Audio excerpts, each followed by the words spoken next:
नमस्कार दोस्तों, राधे राधे, जय माता की।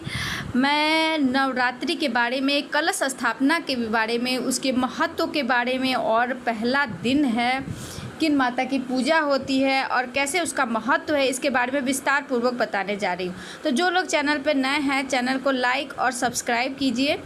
तो आइए आरंभ करते हैं। कलश स्थापना का शुभ मुहूर्त शारदीय नवरात्रा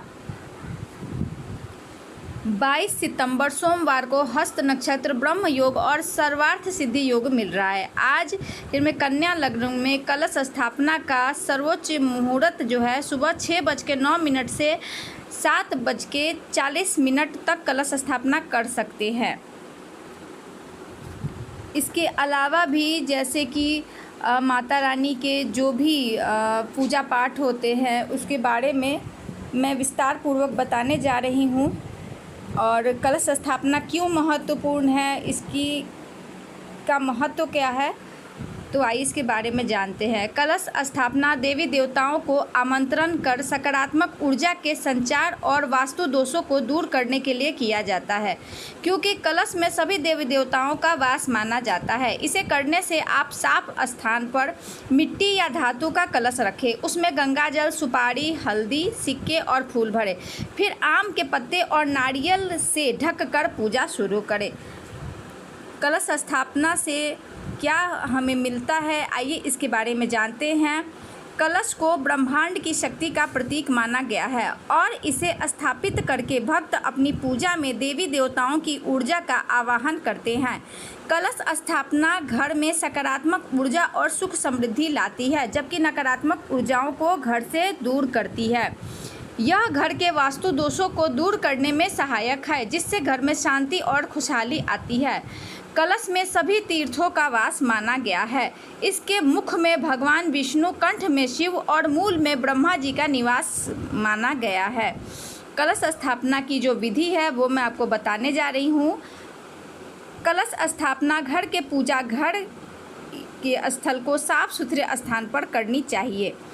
सबसे पहले मिट्टी या धातु के कलश को साफ करके उसके गले में मौली लपेटें। कलश में गंगा जल, सुपारी, खड़ी हल्दी, सिक्के, लौंग, इलायची और ताजे फूल रखें।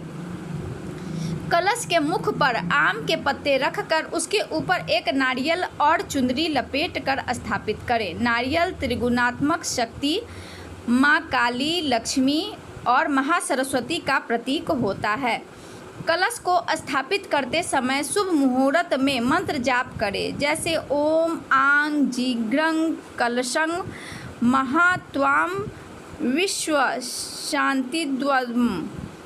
पूजा कलश स्थापना के बाद गणेश जी और गौरी जी की पूजा करें, फिर आदि शक्ति में माँ दुर्गा का आवाहन पूजा प्रारंभ करें। नवरात्रि में दुर्गा पूजा के अवसर पर दुर्गा देवी के 9 रूपों की पूजा उपासना बहुत ही विधि विधान से की जाती है। इन रूपों के पीछे सात्विक अवधारणाओं का परिज्ञान धार्मिक संस्कृति सामाजिक विकास के लिए आवश्यक है। तो सबसे पहला दिन माँ शैलपुत्री की पूजा की जाती है।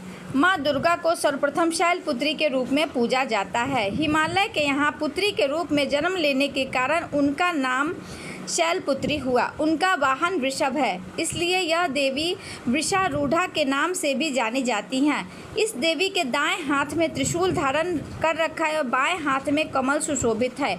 यहाँ देवी प्रथम दुर्गा स्वरूप हैं। यही सती के नाम से कही जाती हैं। उनके संबंध में एक कथा है। एक बार जब प्रजापति दक्ष ने यज्ञ किया तो सारे देवी देवताओं को आमंत्रित किया, भगवान शंकर को नहीं किया। सती यज्ञ में जाने के लिए विकल हो उठी। शंकर जी ने कहा कि सारे देवी देवताओं को आमंत्रित किया गया है और उन्हें नहीं किया गया, ऐसे में वहाँ जाना उचित नहीं है। सती का प्रबल आग्रह देखकर शंकर जी ने उन्हें यज्ञ में जाने की अनुमति दे दी। सती जब घर पहुंची तो सिर्फ मां ने ही उन्हें स्नेह दिया, बहनों ने भी व्यंग पूर्वक उनका उपहास किया। शंकर भगवान के प्रति भी तिरस्कार का भाव, उनके पिता ने भी अपमानजनक कुछ शब्द कहे, इससे सती को क्लेश पहुंचा। वे अपने पति का यह अपमान सह न सकी और खुद को जला कर अग्नि में भस्म कर लिया। इस दारुण दुख से व्यतीत हो शंकर भगवान ने उस यज्ञ का विध्वंस करा दिया। यही सती अगले जन्म में शैलराज हिमालय की पुत्री के रूप में जन्मी और पार्वती और हेमवती भी इसी देवी के अन्य नाम हैं। शैलपुत्री का विवाह भी भगवान शिव से ही दोबारा हुआ। शैलपुत्री शिव जी की अर्धांगिनी बनी। इसका महत्व और शक्ति अनंत है।